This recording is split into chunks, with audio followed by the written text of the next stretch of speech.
বন্ধুরা, তোমরা সবাই কেমন আছো? তো বন্ধুরা, আশা করি তোমরা সবাই ভালো আছো। সুখ ক্লাস বেঙ্গলি গরানাতে সবাইকে স্বাগত। তো বন্ধুরা, আজকে আমি রান্না করব। এখানে কড়াই গরম হয়ে গেছে, সাদা তেল দিয়ে দিয়েছি, কটা শুকনো লঙ্কা ফোড়ন দিয়ে দিয়েছি। আর আমি রান্না করব থানকুনি পাতা দিয়ে, আলু দিয়ে রান্না করব। তো বন্ধুরা, থানকুনি পাতা কেটে ধুয়ে নিয়েছি। আবার এখানে দুটো আলু সিদ্ধ করে নিয়েছি পাতায়, ওই শাকটায় দেব বলে।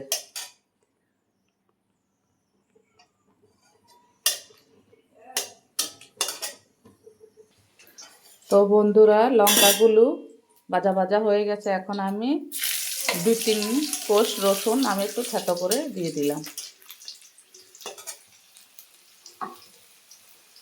এখন থানকুনি পাতাগুলো দিয়ে দেব।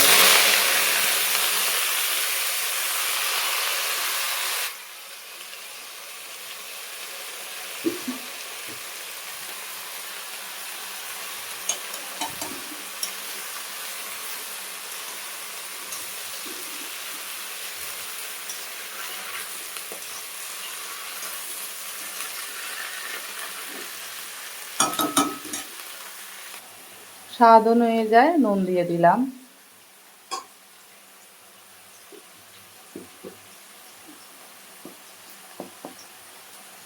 আর 1/2 চামচ মতো হলুদের গুঁড়ো দিয়ে দিলাম।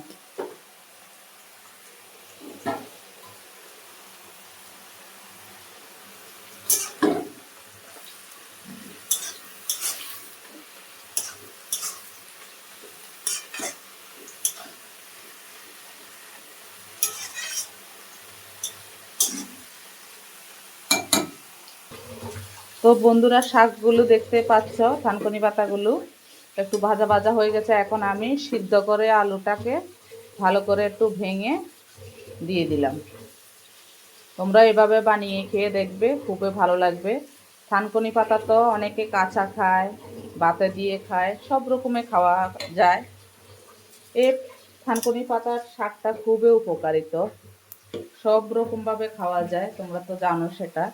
একবার এভাবে ট্রাই করে দেখবে, যে কেমন খেয়েছ কমেন্টে জানাবে।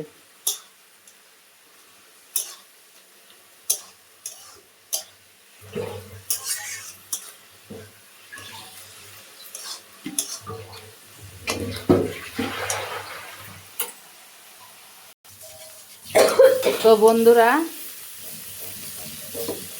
থানকুনি পাতাটা মোটামুটি হয়ে এসছে। আর 5 থেকে তো বন্ধুরা, যে দেখো থানকুনি পাতাটা হয়ে গেছে। আমি আর 2 থেকে 3 মিনিট পর নামিয়ে দেব।